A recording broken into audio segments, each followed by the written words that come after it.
Hello, ladies and gentlemen, and being a producer of Wrestle Massacre as well as Inside Movies Galore, I am David Stregi, and welcome to Delusions of Grandeur. Enjoy the reviews.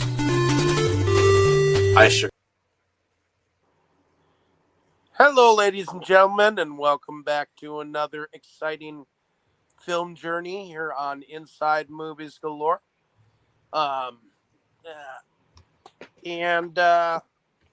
We have had some fun going into this foray of swarming, as it were. But this is the third Sharknado in the series, and I do believe it's directed by the same director. Does star some of the same people. But I'm going to hand this over to my good friend Brandon. I'm not entirely feeling up to snuff. I've got some pneumonia kicking my butt. So, Brandon, what kind of movie did I subject you guys to? So we've got ourselves, as I have myself a fine cognac, to appreciate the artistry of the Sharknosphere on Sharknado 3, Hell No. Oh, hell no. The 2015 no. film. Otherwise known as Sharks in Space. So this one is a lovely little film where we pick up with Finn and a motley crew of Sharknado fighting warriors as they move from DC to Orlando to confront the biggest Sharknado yet, one capable of wiping out the entire eastern seaboard. Will he succeed, or will the sharks finally destroy the world? We'll find out as we discuss, because there'll be spoilers. So, this is a 10-year-old film. I can't tell you if you haven't seen it. Yeah, go see it. But, why don't we start with you, Jake? Is this your first time seeing Sharknado 3? Hell no. Oh, hell no. Oh, hell yeah. As I've said before, I never actually got past the first one in my earlier viewing. And I was intrigued by this one.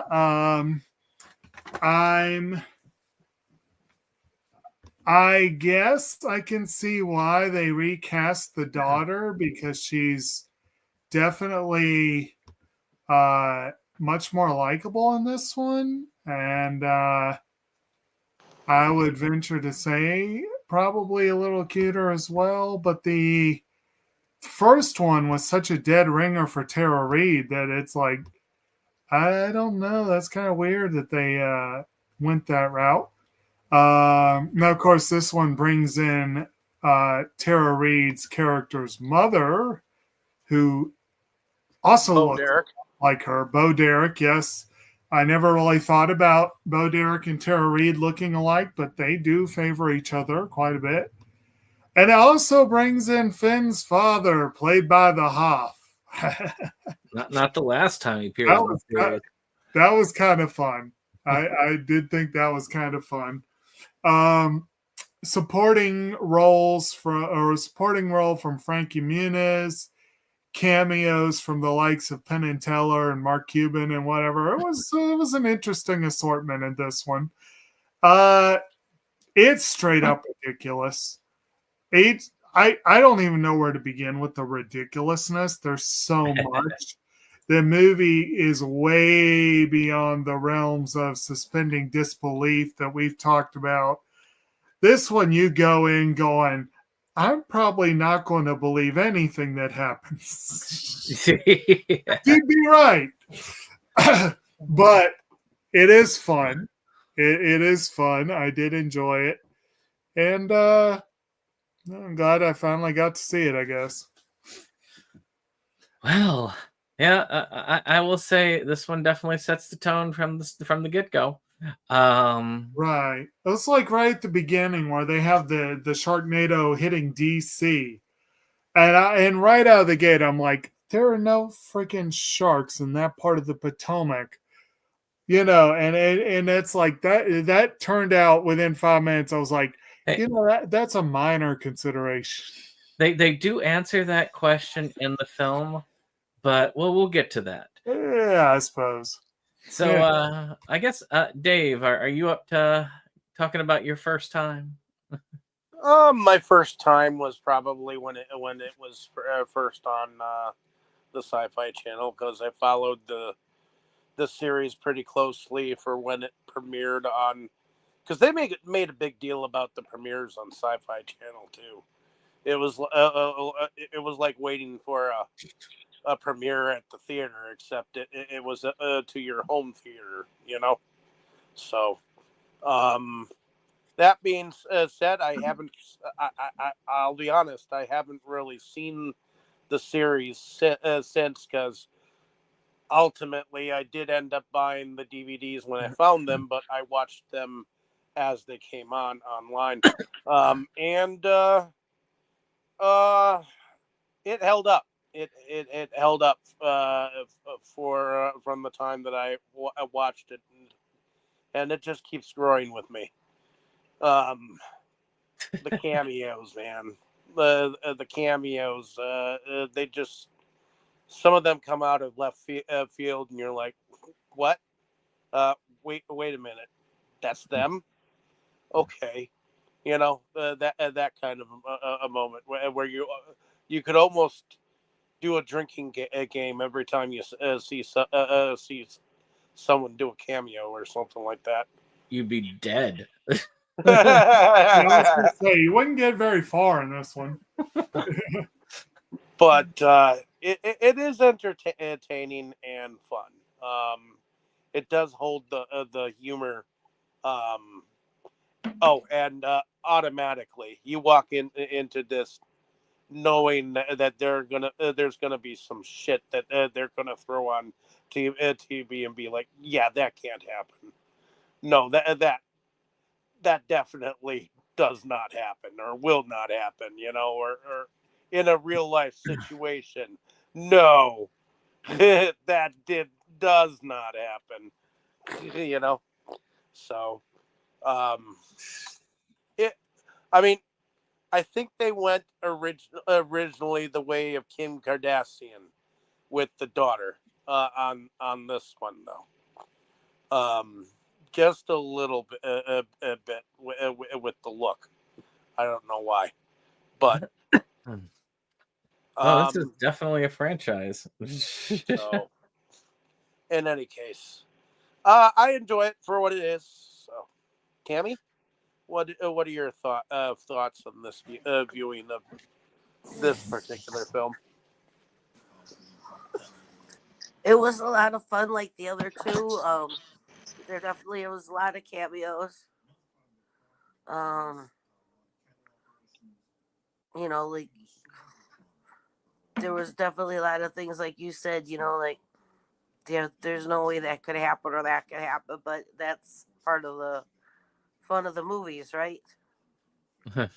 So we know that there's lots of things in these movies that cannot happen, but it was fun though. It was enjoyable. All right. Well, Although some of the things that couldn't happen when the movie came out, you kind of wonder about it now, like one of our early cameos where we have Bill Engvall, where you have the "Here's Your Sign" guy as the White House Chief of Staff, which seems much more likely and appropriate now than ever before. Well, I mean, Ann Coulter was vice president. Yeah. That's actually a possibility now. I have to admit, pairing Mark Cuban and Ann Coulter as the president and vice president is either an incredibly inspired bit of casting or just freaking weird.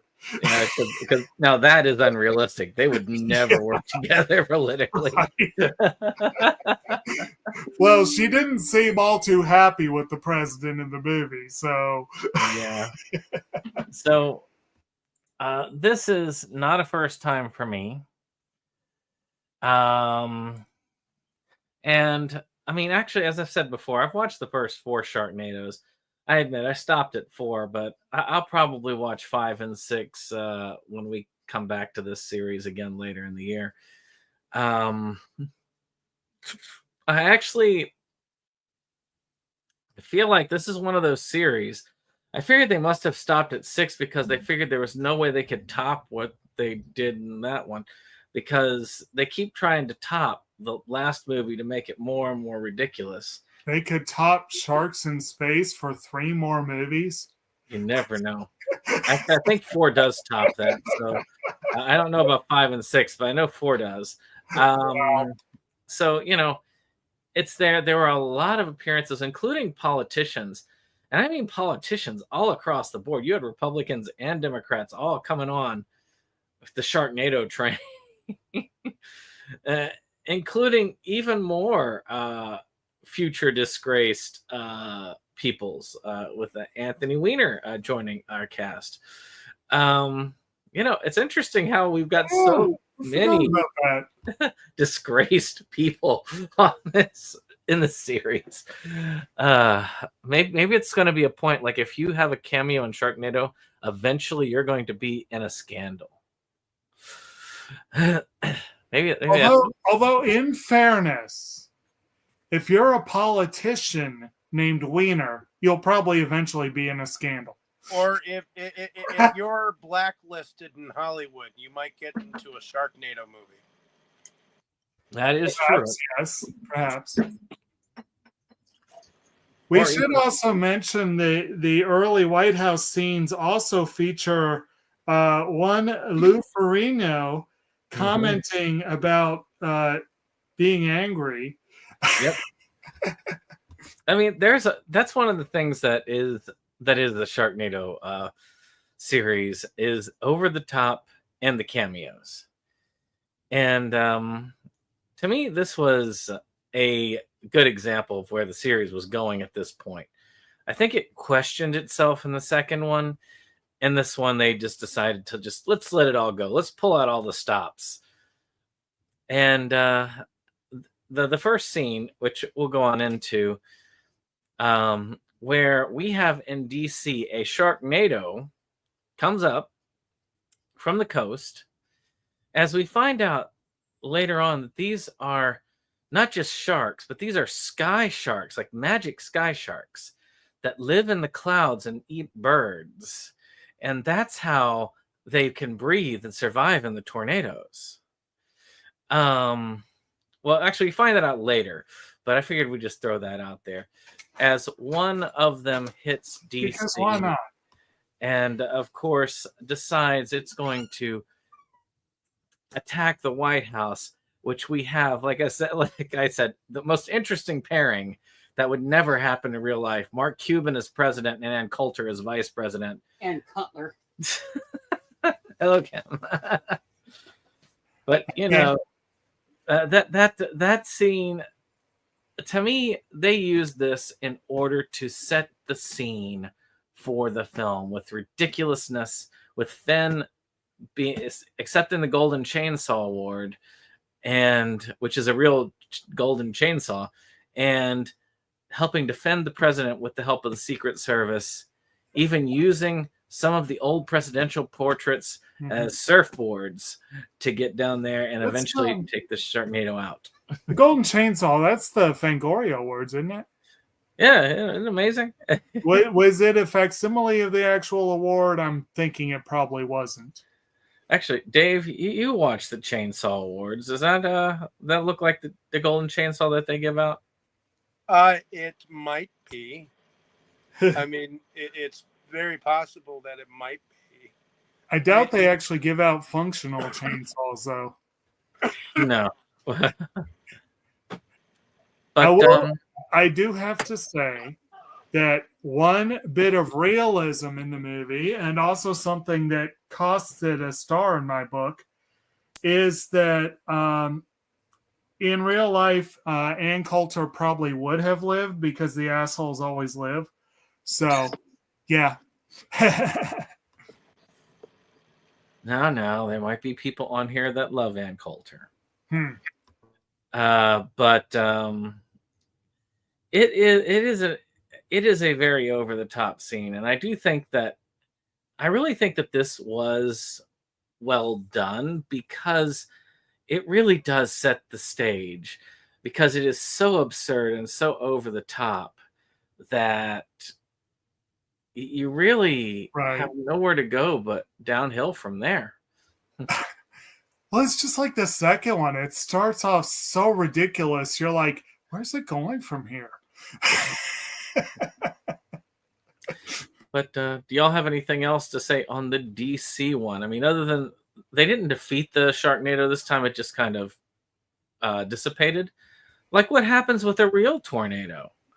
Well, they kind of used it to set the scene for like that the entire East Coast has become this low pressure front where tornadoes could show up anywhere. Although, sorry, sharknadoes, because tornadoes apparently are a thing of the past in this movie.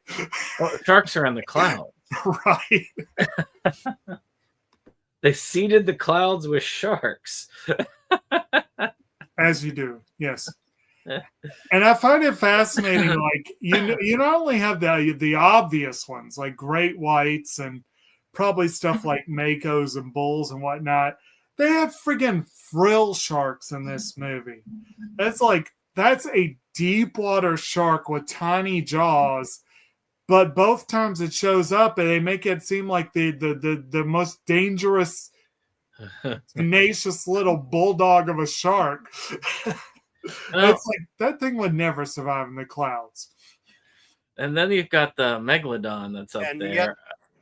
Yet they not only survive in the clouds, they also survive in space later on. Spoiler alert later, Indeed. ladies and gentlemen. Yeah. Now, granted, a frilled shark might actually be one of the few that could theoretically survive in space just because it's a deep water shark. Now, if they'd had a Greenland shark in here, which would have made perfect sense because they're huge, Greenland sharks live for hundreds of years because they pretty much have antifreeze for blood. And like they could probably survive in space better than almost any other shark, but I don't think they had any Greenland sharks. I do like that they used a whale shark in the second movie. Right. And they used it appropriately. They used it to smash somebody.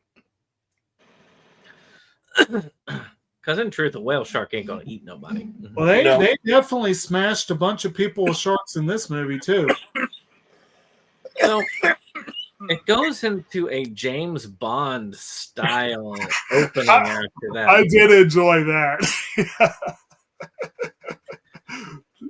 I thought it was great. This is we were talking about Skeleton Key, right? About how Skeleton Key is a bad way of presenting pure chaos. It's just too much chaos, and it's poorly presented. But Sharknado is like Skeleton Key in the fact that it presents pure chaos, but in a good way. Which makes it funny instead of you going, what? Plus, the Sharknado movies are so much shorter. There's not as much time to feel like they're boring. You know? So, any other comments on the James Bond style opening? Well, we will continue. Of course, we have, we've got Finn, who's headed back from DC to Florida in a very weird route. I'm not really sure what route he's taken. I guess via California.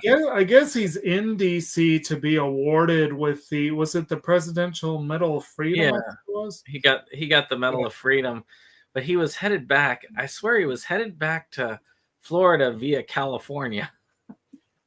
Maybe didn't get that impression. But I mean, did you see the seaside cliffs that he was driving on? oh, that's a good point. They probably filmed it in California and said no one will notice, which is probably true. I have done the drive to Florida once, and I admit maybe it's because I wasn't along the coast the whole way, but I don't remember any like tall seaside cliffs at all.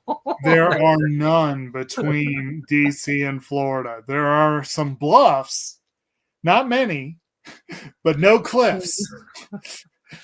Yeah. But of course, his wife is pregnant. Yes. And she's got that bionic arm with the she could take off the hand and it comes a chainsaw utility. It looked to me like the chainsaw just popped out, like, Yeah, she can take the hand off and then the chainsaw like pops out and retracts as she needs it. Nice. But the daughter is there with her friend and they run into it's her birthday, right? Yeah. And she's got, now I admit, I want to go, I'm planning on going to Universal later this year. Right. It's, we're going to go on a cruise, and then after the cruise, we're going to be in Orlando anyway, so we're going to try and hit the 2 Orlando parks to see Super Nintendo World and the Harry Potter World. But, and I would have loved that VIP badge that she had, like, jump to the front of any line at any time. That'd have been great. Right.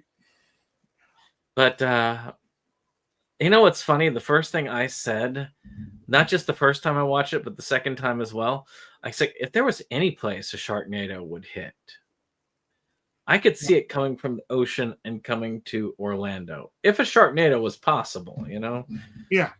I mean, I think they would be the ones to like make sure that they were very well prepared, because it just seemed like they always getting hit by tornadoes over there. Well, mostly hurricanes, but also Florida.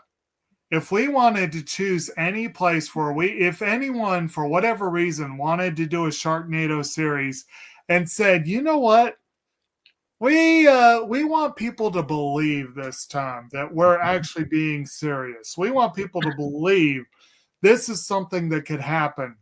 Florida is where you would set it, because people might believe it. Yeah, exactly. There are a couple of times this movie actually tries to make the Sharknado seem believable for a minute. Right. I mean, it's only half-assed, but right. What do you think? I will say the Florida setting did give me one scene that made me very, very happy, and that was where the Sharknado hit the races at Daytona. And I was disappointed that they tried to turn that away. I was like, no, let that one hit. Kim was actually a NASCAR fan, so she'd be upset.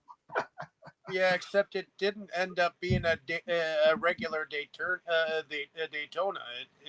think it ended up being more like a Kentucky Derby smash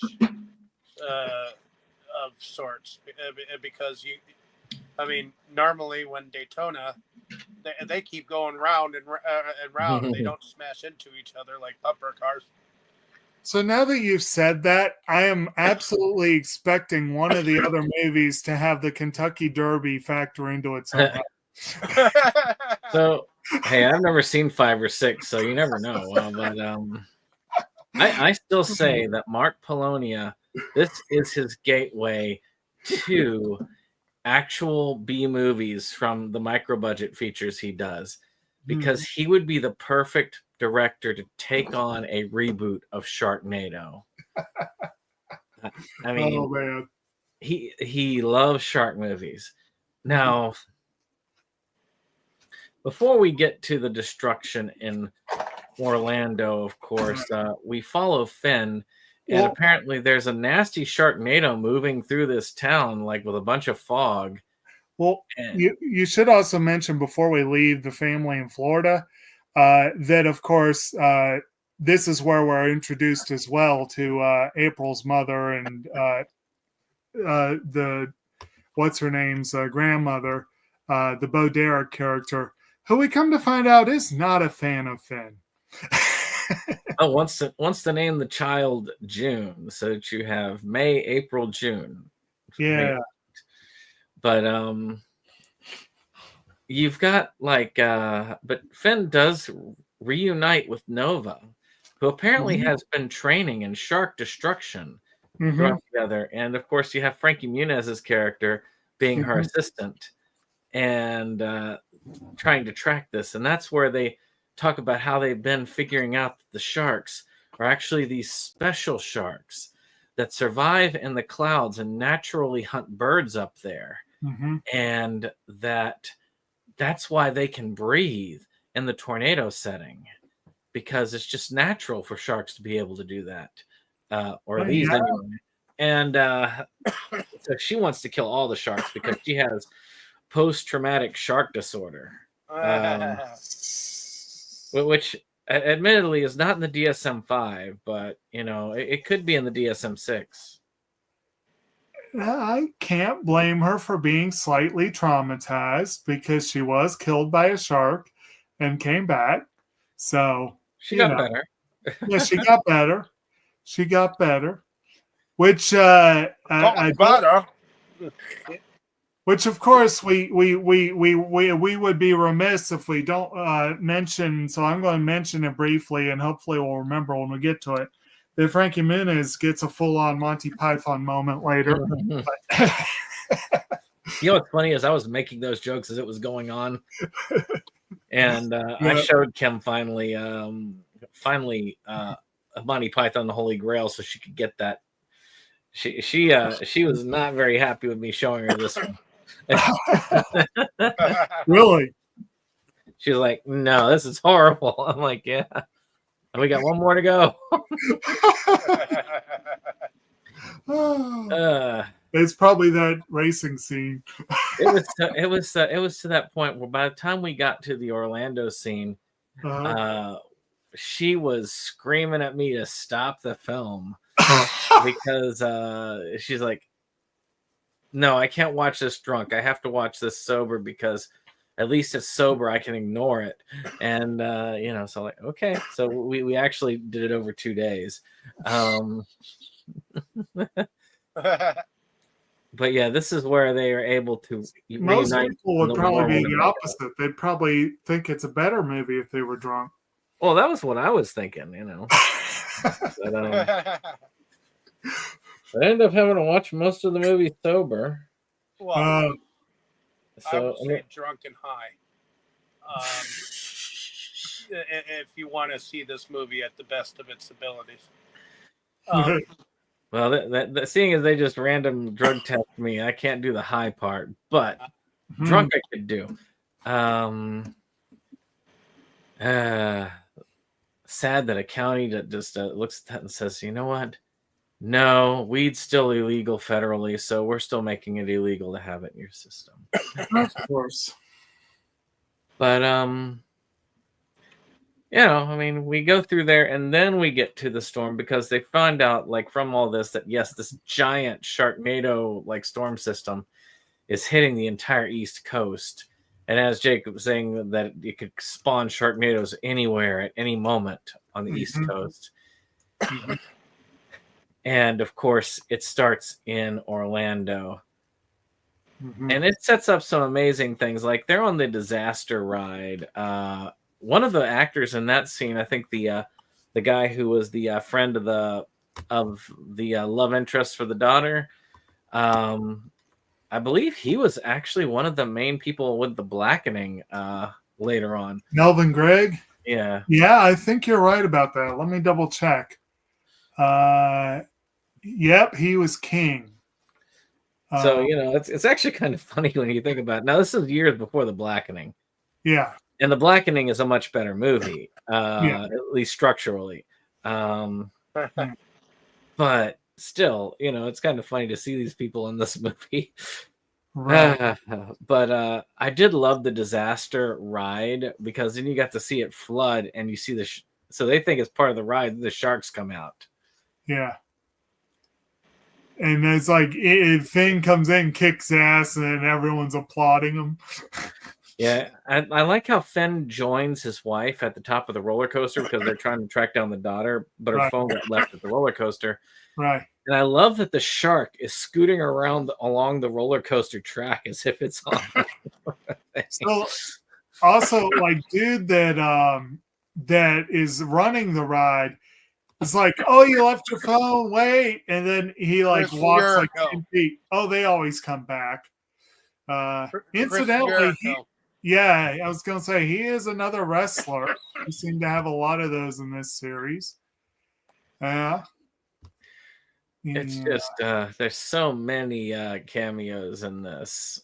Well, and we didn't mention that Mark McGrath, who played the brother-in-law in the second one, has a brief appearance.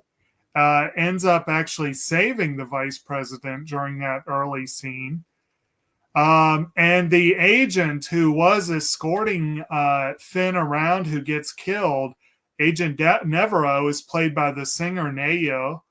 You got a lot of interesting. Oh, yeah. Yeah.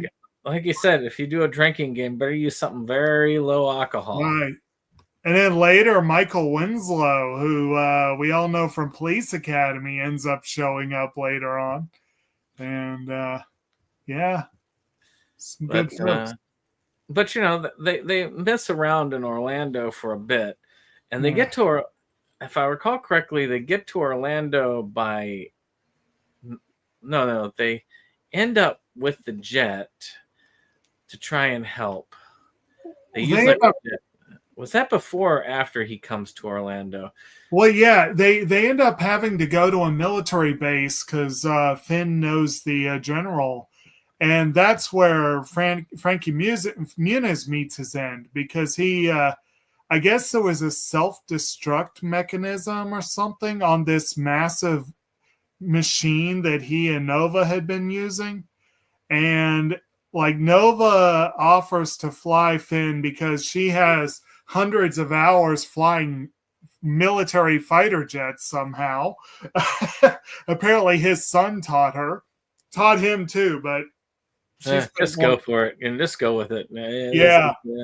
So they fly off, and Muniz Lucas is trying to clear the air for them to get out through the storm, and he loses a limb, and then another limb, and then another limb, and then another limb. And I'm sitting here going, oh my God, it's the Black Knight sequence. And he ends up using, I think, his nose or his chin or something finally to push the button. His chin. And they managed to dissipate the Sharknado that's over at the Daytona by jettisoning one of the fuel containers and blowing it up. Yeah. Because, as per usual, bombs do blow up tornadoes. That's how you normally see. That's the thing. When tornadoes touch down, they don't stop until you blow them up. That's the thing. They just keep going and going. That's just how science works. Yeah, I'll give it 10 years, and we'll have a lot of people believing that. Mm-hmm. Shoot, we already have at least we have the president believing that right now. So that's like so maybe 10 years is too generous. Maybe 3. It's like we got the leader of the free world believing that. Yeah. So making a hurricane. Yeah. But yeah, then we get to Orlando. Yeah, so we finished as we get through the Orlando thing, we have a few ups and downs. Of course, like I say, most of the girlfriend and the guy that from Blackening get eaten by sharks, but they get out. Right. And they end up deciding to, they figure out that, yes, this is going to be bad. Mm-hmm. And the only way that they can do this is either by using nukes or by having a flame that's like super high, like say the flame produced by a rocket launch. Mm-hmm. And he's like, well, I got an idea for that. And that's when they take the two NASCAR cars that are sitting there, drive off to Cocoa Beach, and they pick up the Hoff, who has those NASA connections, as he's talking with Penn and Teller. And my first more with Penn than Teller, but yeah. It would actually be funny if they had Teller doing all the talking and Penn being the one who's silent the whole time. That would have been interesting. One of these that days, would have been. they need to do that with a movie. They need to do that where Penn is the one who's silent and Teller's the one talking the whole time. I feel like I've seen at least one where Teller had lines, but I can't remember. I don't think it was a full reversal. Yeah. But it's sort of like with the Jay and Silent Bob when the Silent Bob finally speaks. It'd be like if they were to remake Mel Brooks' silent movie and have Penn and Teller in it and have Teller be the only person that speaks in the whole movie. You know, like they had a famous mime was the only person that spoke in that movie. You know, it's kind of funny that we'll be hitting Jay and Silent Bob in a couple of months. Yeah. And good times. And actually, it's kind of good timing because they are re-releasing. Dogma is going to be re-released soon, so that's actually good timing for once for us. Big event, from what I understand. Well, I think it's great to finally see it out from the clutches of the demon. Any case, from the shit demon, actually. So they get to NASA. Of course, Penn and Teller get killed by sharks as they eat the restaurant, essentially. And I didn't notice. Yeah, they got the shark crusher, yeah. Okay. Yep. Okay. So one of the things, without any prior training and not even going through the thing, because apparently you have to go through, if you don't empty your bowels like for a colonoscopy, basically, you are going to impact really badly if you go through that. But apparently he's the exception to that rule.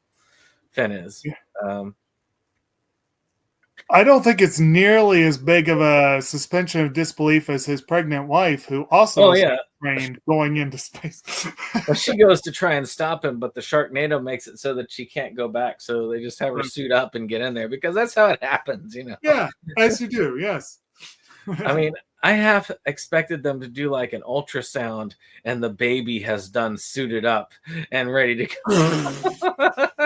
He's like a thumbs they up. did. Oh, they did have that crazy bit at the end, though. That was like where this little tiny fist comes out of the shark.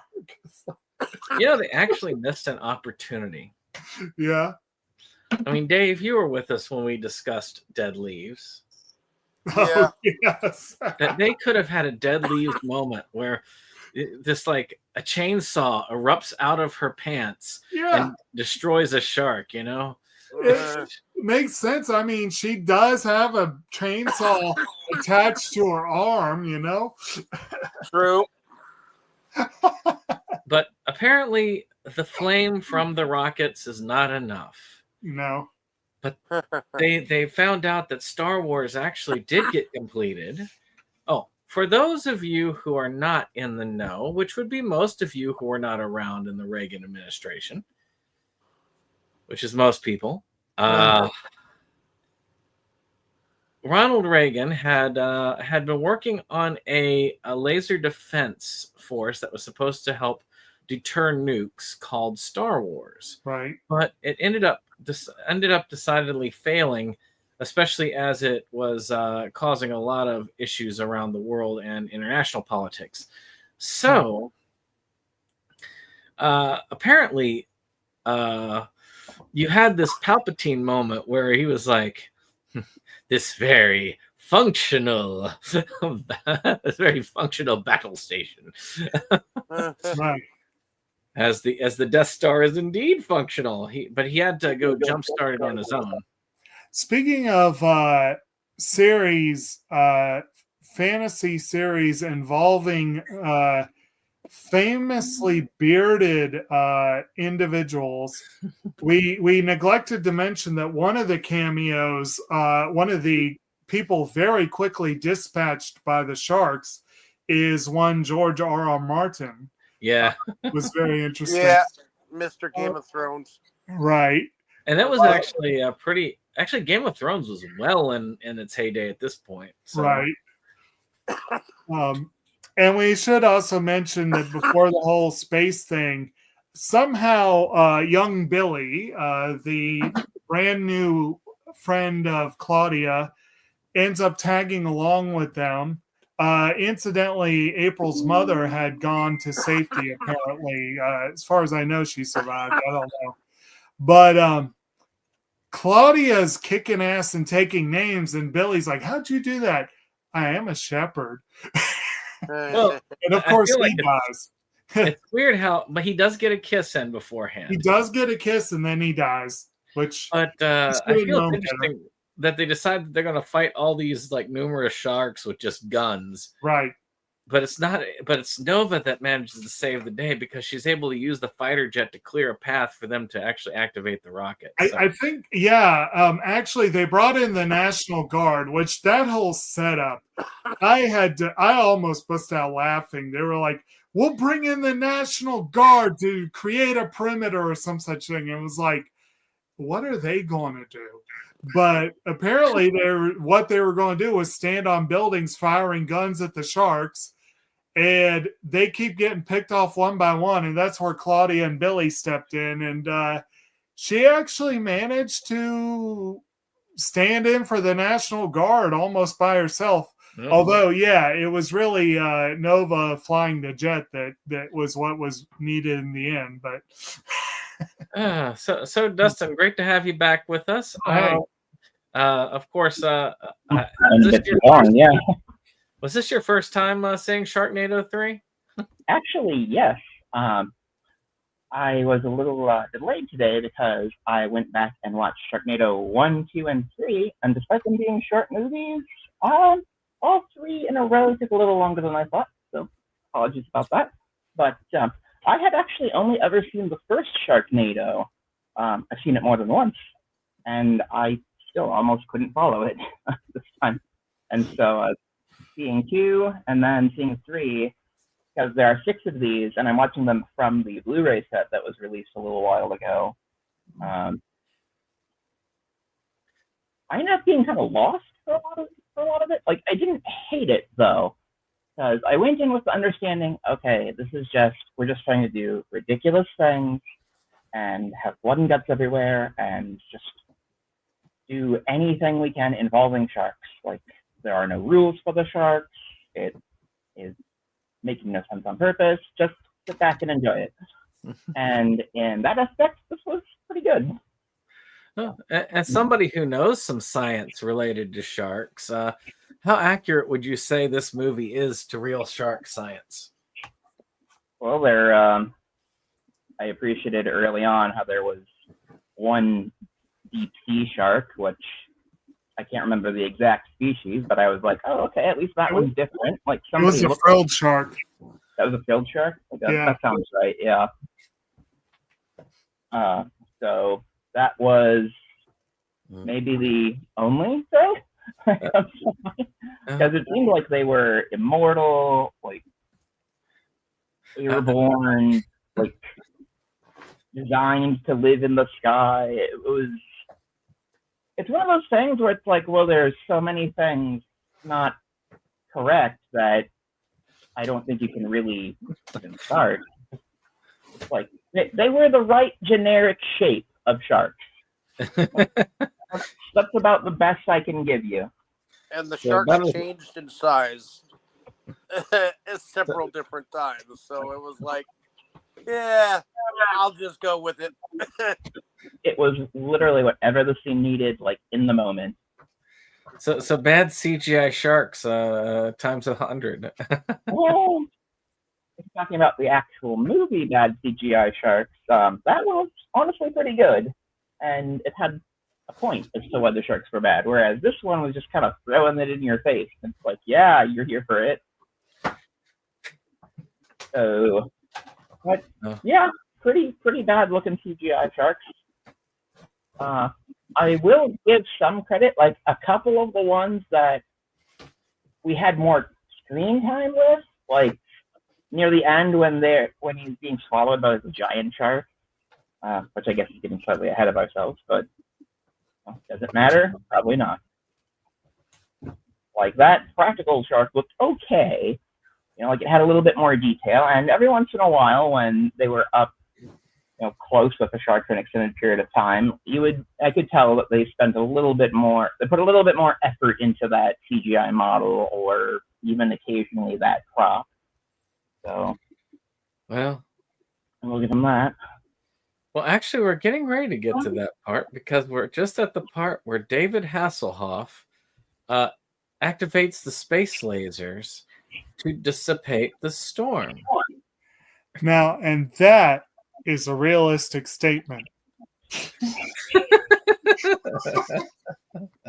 I think it was a good 40 minutes before that where I was like, okay, things are just happening. I can no longer tell how they're connected. Let's just I'm letting it go. Okay, we're going to space. Of course, why wouldn't we go to space?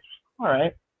So if this actually took place today, using the space lasers, would it not be fair to have Marjorie Taylor Greene and Bobert there talking about space lasers? She absolutely would have something to say. Michelle Bachmann was there. She was in this, like, for real. So yeah, I can assume that would happen today. And Coulter. So yeah, I think they actually had a number of politicians, and they did choose some from each side. So I will give them that. But there are quite a few of the way I was phrasing it was, famous people who weren't busy that day. Right. What are you up to today? You want to be in a movie? I think that actually, I'd be willing to think people were actually interested in being in a Sharknado at this point, because they wanted to have the fun part of having a cameo in that movie. Right. Because the series had gotten to be a cult, like just a cult following at this point, like a super cult following. And I think a lot of people wanted to get in on that, especially B-listers. And we should probably make a mention that somewhere near the end, I think it was somewhere around this point in the movie, several of the newscasters got eaten. Yeah, the whole Today Show cast got eaten by sharks. Yeah. So anyone who was upset at Matt Lauer's inclusion probably got to enjoy that scene. Well, yeah, and some of the ones that supposedly got killed in the previous shark movie came back again in this one. So it was like, okay. Well, at least Jared didn't come back.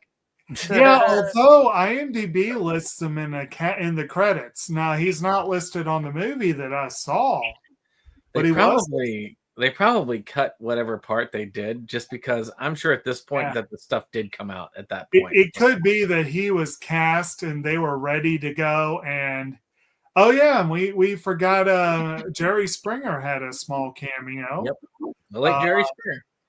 Yeah, we got there were a few interesting. Maria Menounos was one of the ones killed early on. We had Jackie Collins played herself. Game of Thrones author is now deceased too.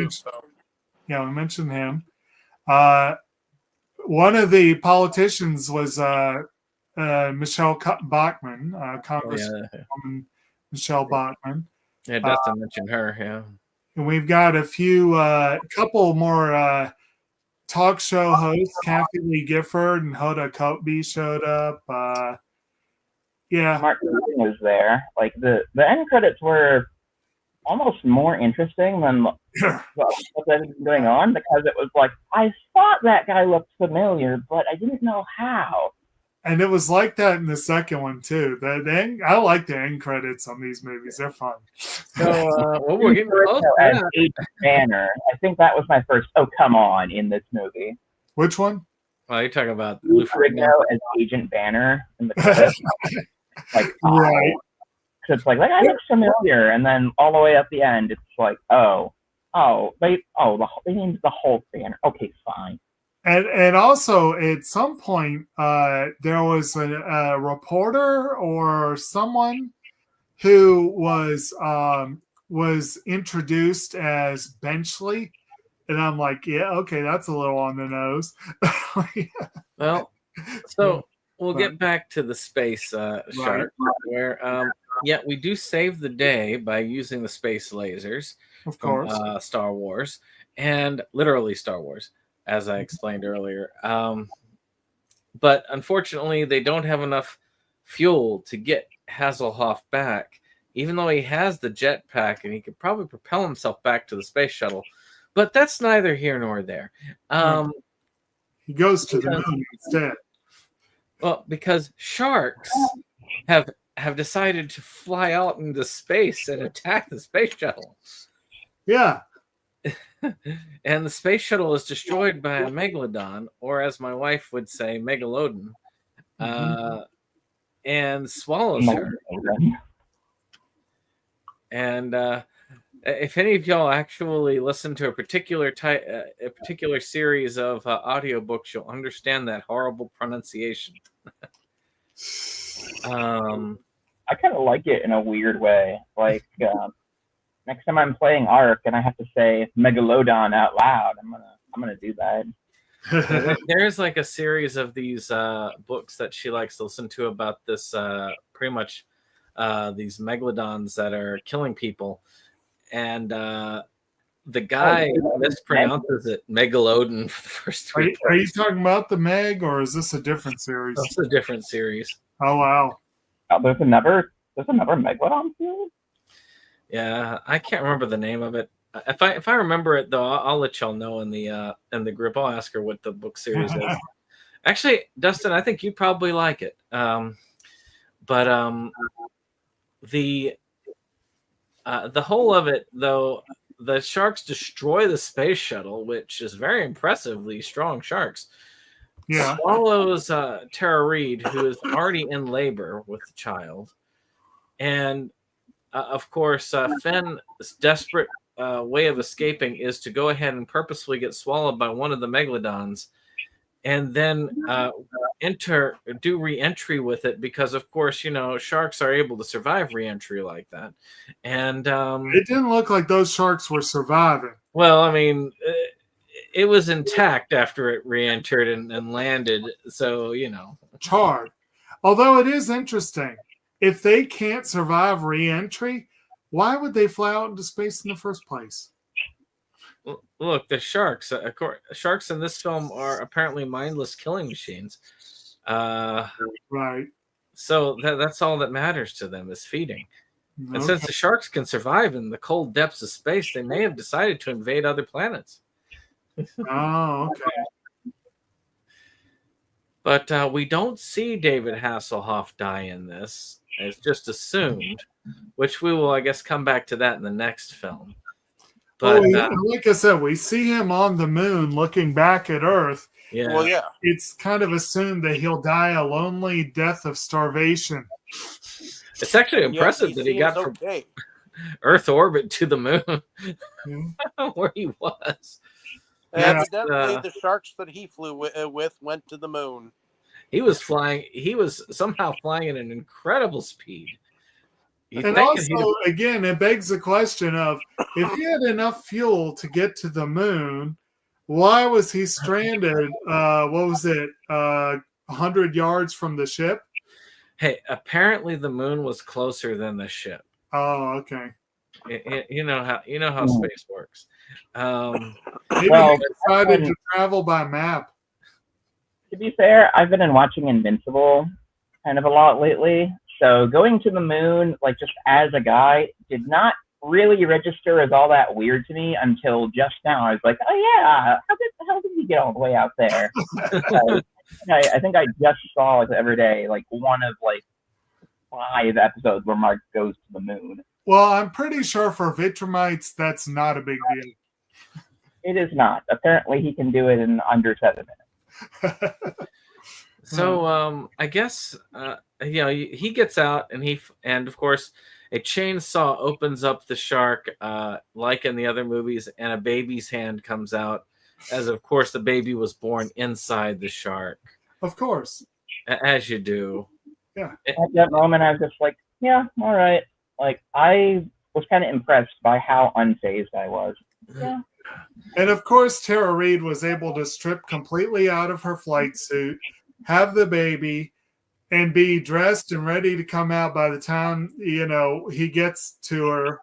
And she's walking around like she didn't just have a baby after being in space and getting swallowed by a shark. It's like all those traumas right on top of each other. She must be bulletproof. Actually, come to think of it, speaking of magical stripping, wasn't it interesting how Nova and Finn were in their underwear after ejecting from the jet craft and landing in the water? Yeah. Yeah, it was interesting. Yeah, I thought that was interesting. He came up all out of the water. They made sure they made his muscles sparkle, just a little bit.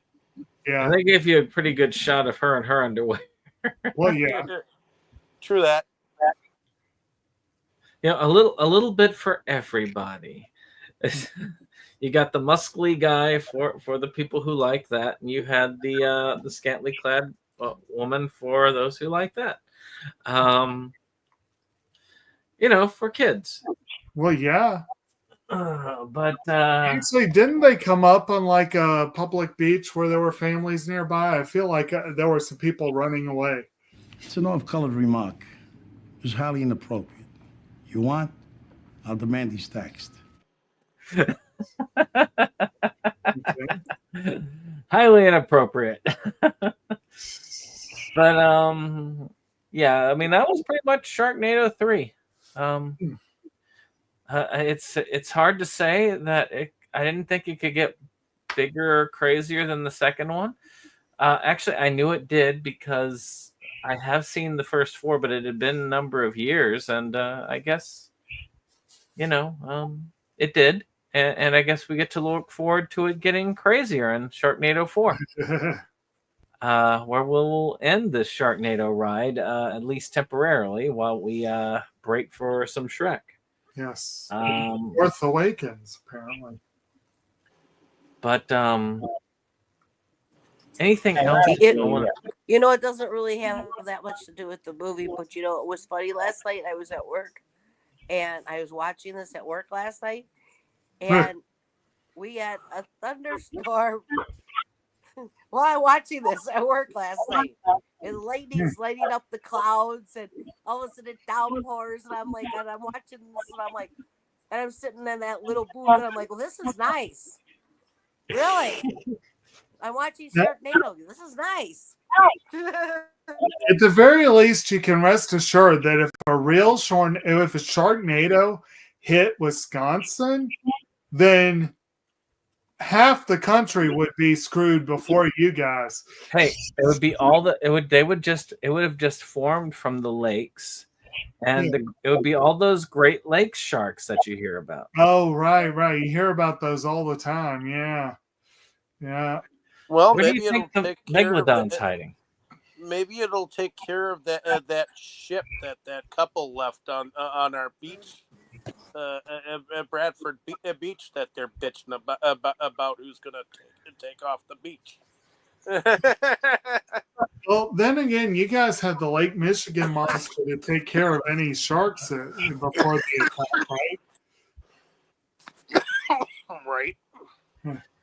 Well, I guess we will get into production.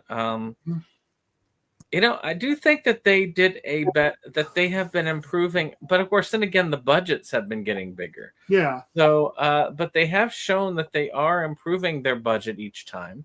Yeah. Yes, the sharks still look fake, as is the Back to the Future line, but there were some amazing little pieces there, and I do feel like they did a great job trying to put this together. As far as a movie this ridiculous goes, it looked fairly decent. Yeah. I like the lightsaber chainsaw that they had. Yeah, that was wild. Yeah. It was good times. Oh yeah, the one that he had up in space, that was pretty fucking cool. Right. I just showed that blank face, like, yeah. I was like, why not? Right. um, You're in space, you're going to have a lightsaber chainsaw. It's simple as that.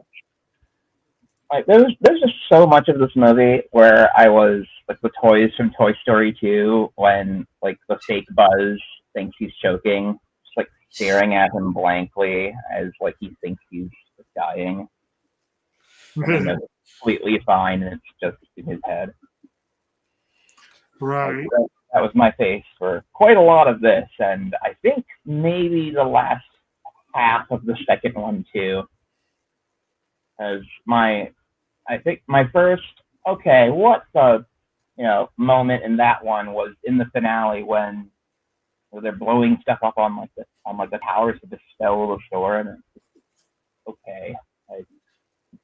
yeah. You know, though, And that happened so much quicker in this one. It's actually going to be funny because I'm actually going to be in the places that this one took place at. I will be in Orlando and I will be over at Cocoa Beach over at Cape Canaveral this August. So that's kind of funny. well, I'm going to be just north of there, but not quite that far south. Dustin, you just gave me a great idea. We mentioned earlier a couple of missed opportunities. I feel like there was a missed opportunity probably in the first movie. Not so much this one, because in this one, Finn is a celebrity. He is the Sharknado whisperer. He is the guy that everyone wants to have on their side, except there was briefly a point where people were naturally saying, isn't it funny how he always shows up and this stuff follows? And so you hear the conspiracy theorists trying to pin it on Finn. Everyone knows him now. But in the first movie, where he's going around telling people about what's going on, they missed a golden opportunity for someone to look at him and go, you are a sad, strange little man. You have my... that would have been interesting. Any other comments on the production design? Some scenes were so hideously fake looking. Like, I can tell, like, this might not even be like a studio. This might just be like somebody's house where they like put up some blocking like off camera. Like when he's in the space shuttle and he's like crawling through that hole or whatever, it looks like, it made me think of like when you're a little kid and you get like a bunch of really big boxes and you like draw on them and then you're like crawling through them like pretending it's like a submarine or something. Like he looked like that. The only difference was he just had like a costume on. Well, and Brandon mentioned something earlier that's worth mentioning. Apparently, they filmed a lot of scenes at DC and at Orlando, but almost all the rest of it was filmed in California. Apparently, some of it was filmed in Toledo, Ohio for some reason. So, like, all the parts that should have taken place maybe in Virginia or the Carolinas, like, there were scenes that were specifically mentioned to be in Charleston, South Carolina. I was recently in Charleston. That was not Charleston. You know what's funny? They could have probably filmed cheaper in Virginia and Charleston, South Carolina. They probably could have, yeah. But yeah, there were scenes that were not. They could have done their location scouting better, but the Florida scenes apparently were mostly in Florida, so that made sense. We just need those. We just need to find out where those curvy roads with those high cliffs off the ocean are in the drive between DC and Florida. They were probably the same ones that the animators for Pocahontas were using. I think they attempted to look like they had production value at points. It's just it was a movie relying on a lot of fantasy. Well, yeah. It didn't need it, really. That scene with all the fog was intended to obscure how the scene did not look like it was supposed to. like I say, they did what they needed to do. Yeah. Speaking of doing what you need to do, what y'all's thoughts on the music?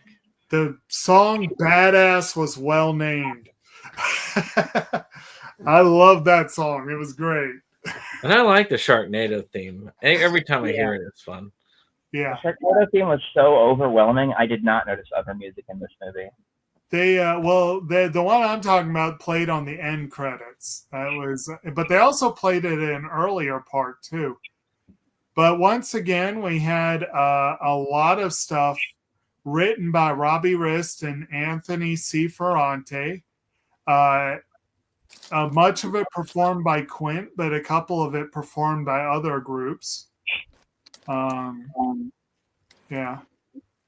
Apparently, we had to cover this version. They call it the cocktail version of the Ballad of Sharknado.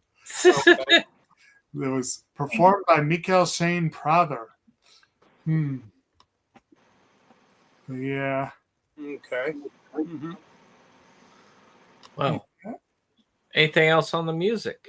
Not really. Well, No. why don't we go to I guess favorite scene, and let's have fun. Let's do favorite scene and favorite campy shark film. So let's start with let's start with you, Dustin. What's your favorite scene and your favorite campy shark film? Well, I think the favorite campy shark film would have to be Ghost Shark because it's so stupid, but oh my god, like the jokes that they're able to make with the premise, like the shark coming out of like the water hose, like out of the sink and stuff. It's just, man, that I used to listen to this podcast called God Awful Movies, and for Patreon they would do like just a normal quote unquote bad movie, and even they were like, you know, as much as the rest of this movie kind of sucked, it was completely worth it for this montage with like the shark and the slip and slide, and just incredible. Like they were so happy with it, and I completely agree. Like it's so good. But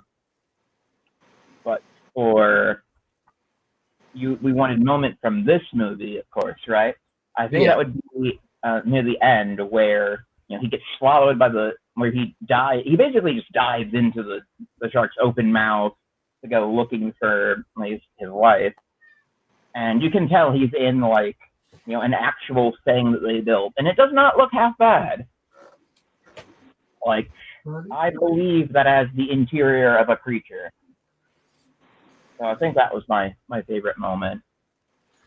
So maybe one of my gripes, if I could add one of those about this movie, was that a lot of the main people looked almost exactly alike to me. This was a problem in the last one too, where it's like, there was one moment where I was like, wait, didn't Tara Reid die? And it's like, oh no, it was just some other generic blonde lady. Okay. And there were like 2 or 3 times I thought the same person died in this movie. It's like, oh, the one with brown hair. Oh, wait, there's more than one? Oh, okay, I guess they're dead now. Oh, wait, there were 3? What the? I have to admit, when Billy first showed up, I initially thought he was Frankie Muniz, and then Lucas showed up. I was like, "Oh, never mind." You got their names. You're so much further ahead than me. Frankie Muniz. Too bad that stroke kind of messed him up and messed up his career. Yeah. Yeah, he had to relearn everything again. It was a sad thing for him. Oh wow. Oh damn! I didn't know about He that. got hit young. So Dave, favorite moment and favorite campy shark film. Let's see. You say favorite? You're asking me my favorite shark film? Yeah, favorite campy shark film and favorite scene. Oh, I'm gonna have to go. I'm gonna have to go with either Sharknado or House Shark. Yes. For some reason, I have a soft or post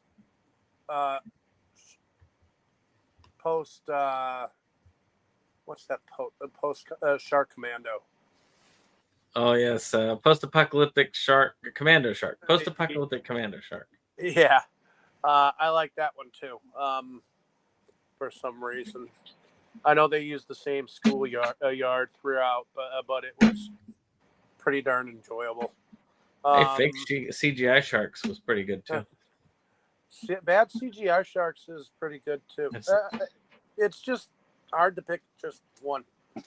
There's so many of them. But favorite scenes.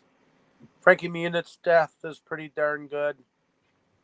I mean, who would have thought putting your chin to the red button would do the job?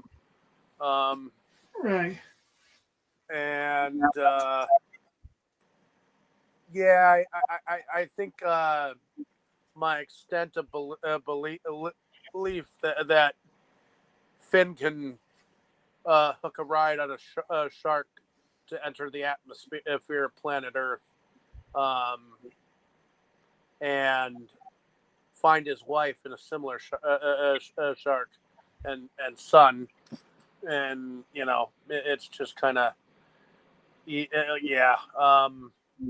for some reason that stuff just kind of like opened up like bows and rainbows, and I'm like, okay, that's happening. This is happening. Okay. But of course, it's just believable that everybody survived. Well, so Tammy, what is your favorite scene and favorite shark movie? I think it's called Deep Blue Sea. Huh, yeah.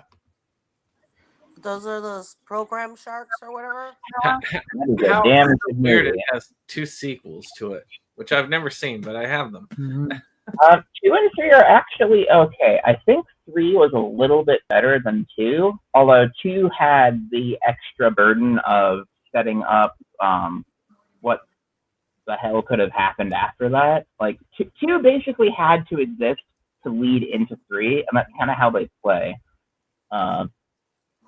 Like 3 is better with 2 setting it up because 2 sets it up. Okay, so I did get it right. That's what it's called. Okay. Yep. I think Arrow had a really Talk nice. about the one with Sam Jackson, right? Yep. Yeah. Yeah. What's your favorite scene from this movie?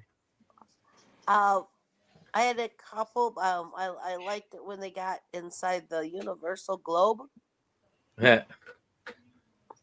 as to get to get away from the sharks. That we'll go in here and it'll protect. And the globe is all spinning down. Crushing everything. And the ending is priceless with the little baby's hand comes out of the shark. So. All right. Well, Jake, what is your favorite campy shark film, and what is your favorite scene in Sharknado 3? Well, picking a favorite scene is tricky because it does have a lot of little moments. The scene where the NASCAR race gets attacked by the storm made me smile, and the scene Tammy just mentioned where the little baby's fist comes out, and just what a bulletproof badass mama April must be to freaking give birth inside a shark and then just be walking around like it's nothing. I just thought that was hilarious and kind of cool. I guess Finn's family that little kid's probably going to be like a total badass, I guess. Well, I mean, if you think about it, Finn actually punched a hole through the shark and used the parachute. Yeah. She dropped and fell and boom, hit the ground. Right. So, there was that too. He had to cheat. He had to cheat. They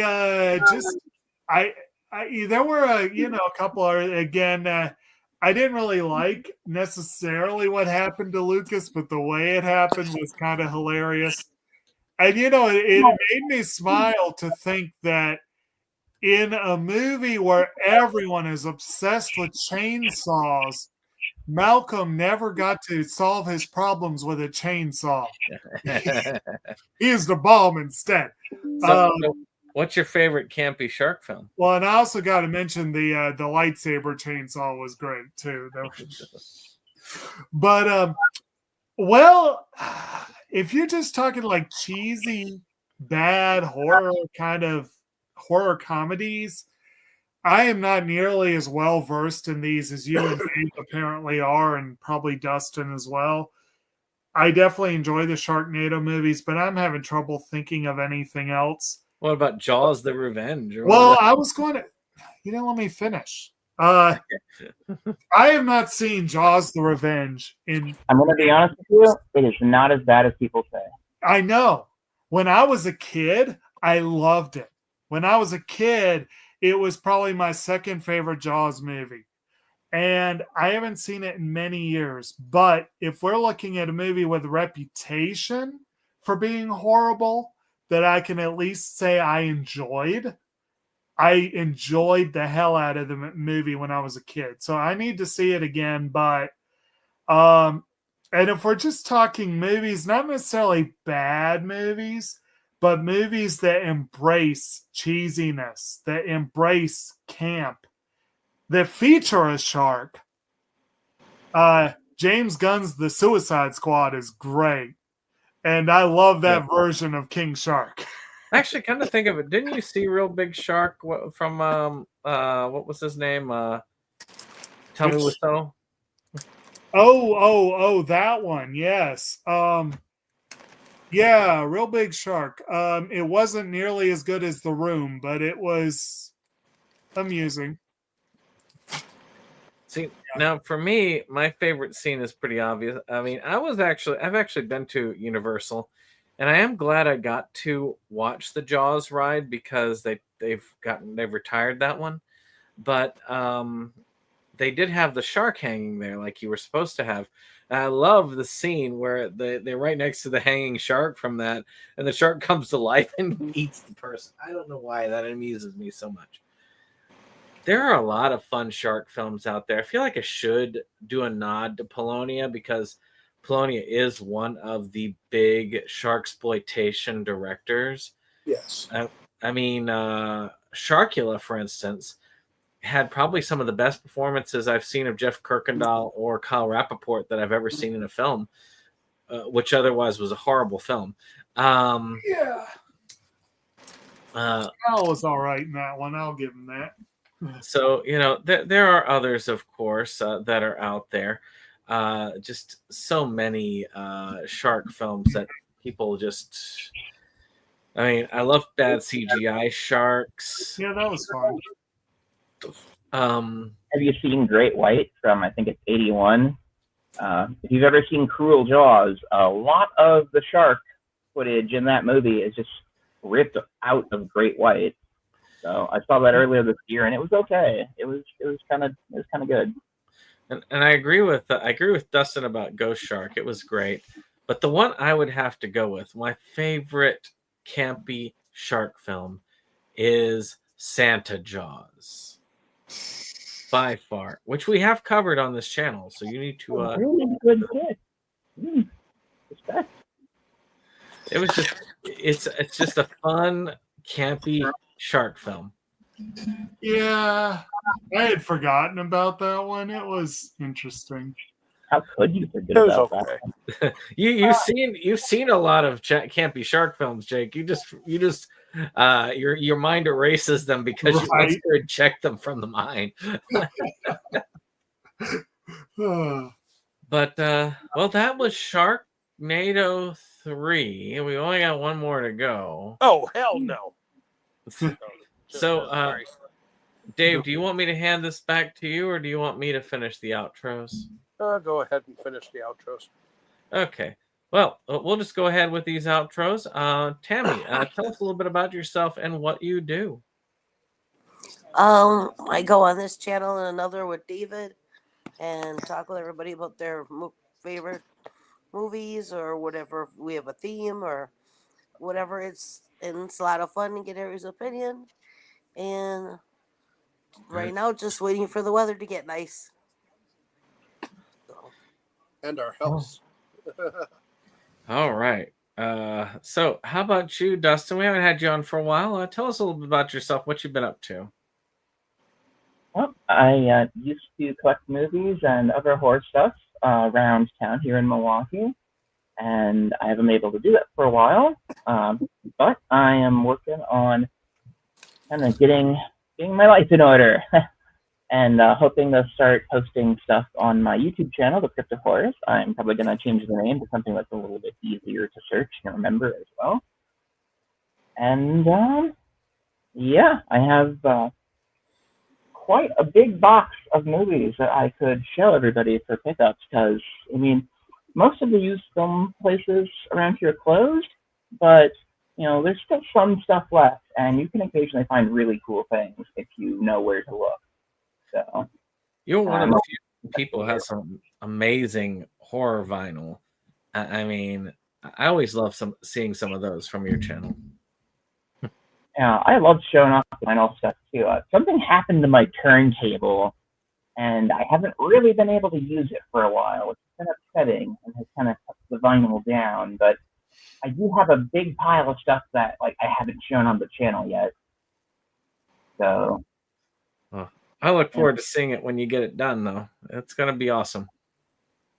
I want to make it awesome, again too. So I really miss doing it, and maybe it's been long enough of a break from making content that my energy for it will be back, because it never really left. It was just all diverted to survive, and we haven't really had any improvements on that front. But I think it's gonna help me more than it hurts to still be creative again. So, and with that, go subscribe to my channel, The Crypto Forest, here on YouTube. It's also the name of my Instagram, The Crypto Forest, where I finally posted some more stuff today. Talking about how I was going to be on here for Sharknado 3. And in a little bit, I'm probably going to watch the next 3 Sharknados, because that Blu-ray comes in a 2-disc set, and 4, 5, and 6 are almost the next disc. So yeah, so far it doesn't seem like they have extras, but whatever. Well, hey, we're going to be covering part 4 next week. Yeah, and I think Sharknado also somehow got a fancy release from somewhere too, because I know Deep Blue Sea had an Arrow disc come out that I haven't been able to get a hold of. And I thought I remembered somebody saying they had Sharknado too, but that's I'm out of the loop, so I gotta catch up on physical media releases. I have the steelbook of the Blu-ray copies of them, and it's just fun to have that. For Sharknado? Yep, Sharknado had a steelbook release. Oh yeah, I actually know about that from back from when Best Buy still sold CDs. That was something I really wanted it, and I had the chance to get it once, and I ended up getting something else instead. I remember that day, because you were standing there, and you were like, "I wish I was here for that, but I'm not." Yeah, I was kicking myself, because when I went to try to pick one up later, when I had more money, turned out that it was so out of print and so in demand. It was $200 online. My goodness. So you should check out what that's worth today, because the one I have is just the little basic one. So that was, I think, 15 on Amazon during some sale or whatever. So maybe your steelbook is worth quite a bit, but I am very jealous to hear you have it. I mean, they even have the little teeth. You can actually feel the little teeth on it. I thought that was And cool. then they embossed it a little bit to raise the graphics. It's actually quite a nice steelbook. All right. And I'm at Dirk Detective on Twitter. Follow me, where I rant about life. Yep. Currently, the steelbooks for about $70 to $80.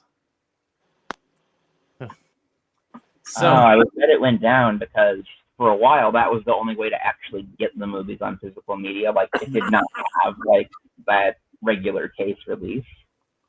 So that would actually kind of explain a lot. Well, some people still trying to sell it for a lot, but you know how it is. So Jake, what you up to lately? Well, I'm Good Bookie Jake. I'm the sometime co-host of SeptumSin versus the World on YouTube. I do have a lot on the plate right now, in addition to the usual work, and now it's getting nice out.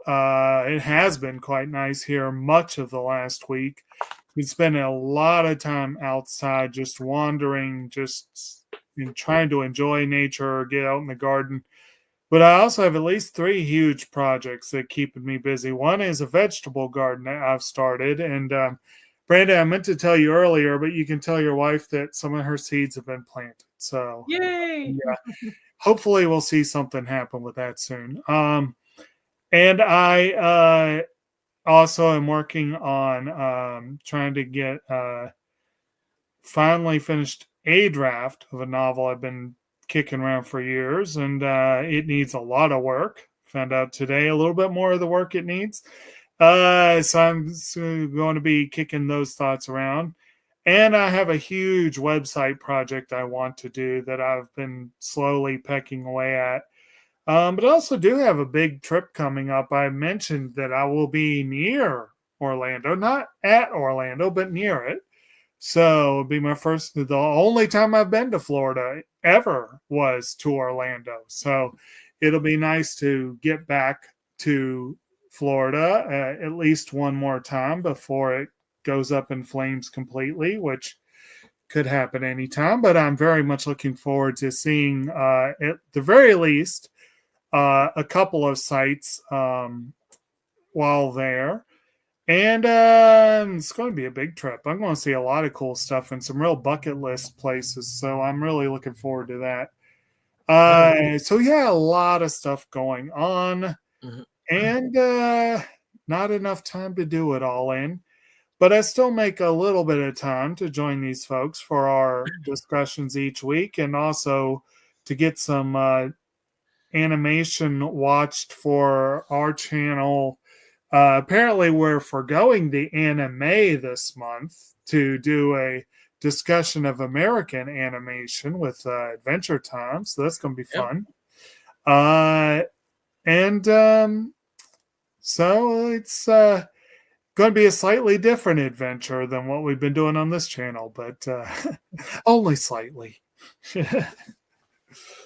Well, of course, I'm SeptumSin of SeptumSin versus the World.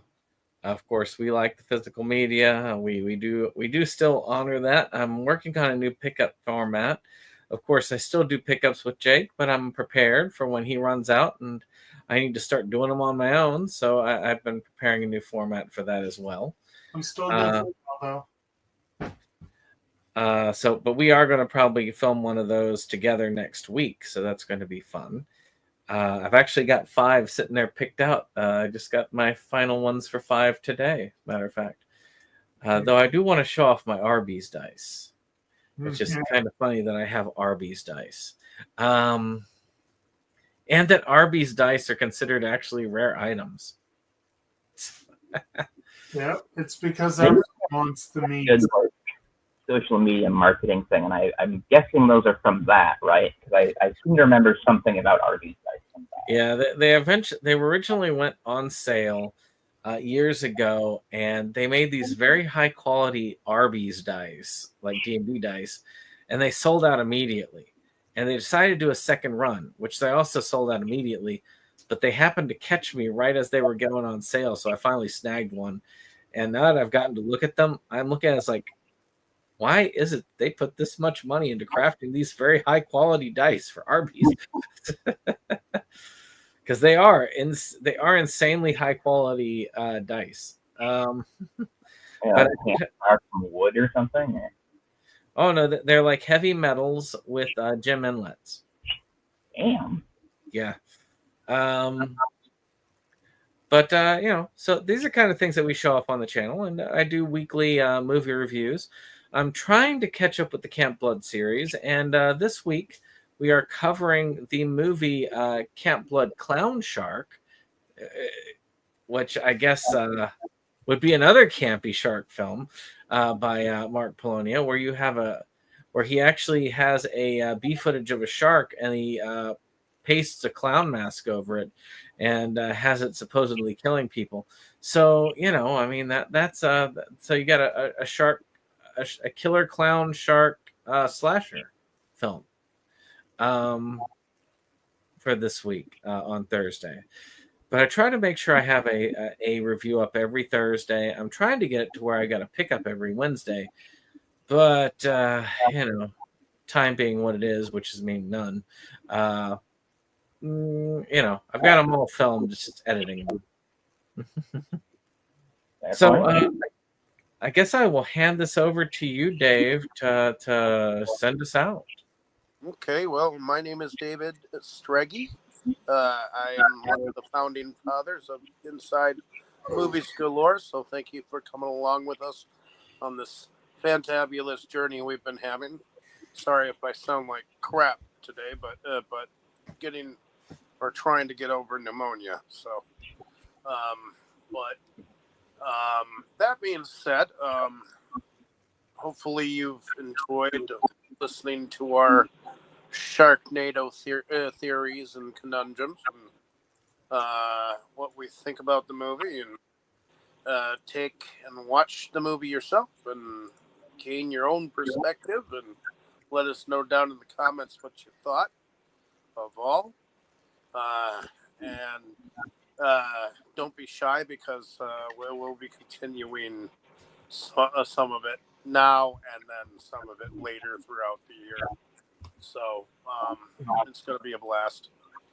But that being said, I do moonlight under a different channel called Delusions of Grandeur, where I do go on periodically almost every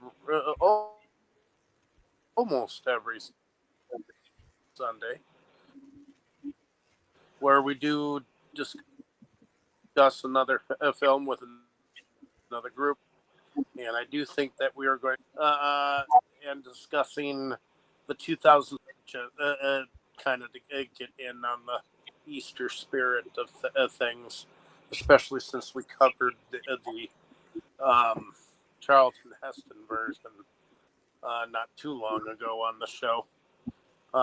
So in any case, but I do some video pickups and some video reviews from time to time. I know that Brandon, you've sent me over a final copy to sign off on for Act 2, so that we can start getting everything in order to put it to disc, cut a trailer, and all that nice jazz. But I've got some homework that I've got to do. Look at the copy, make sure that I like it, and then we can ship it out and do what we want with it. So, in any case, thank you all for enjoying the discussions along with us, and everyone say good night. All right. Good Night, night. everyone. Good night. We'll see you next week. Yep. Sleep tight. Don't let the sharks bite. Inside Movies Galore just makes you just want more. We've had all in the world of media to explore. Horror, anime, or Curious George. Our love of new things was our reward. It is the best night of our week. Frankly, my dear, I don't give a damn.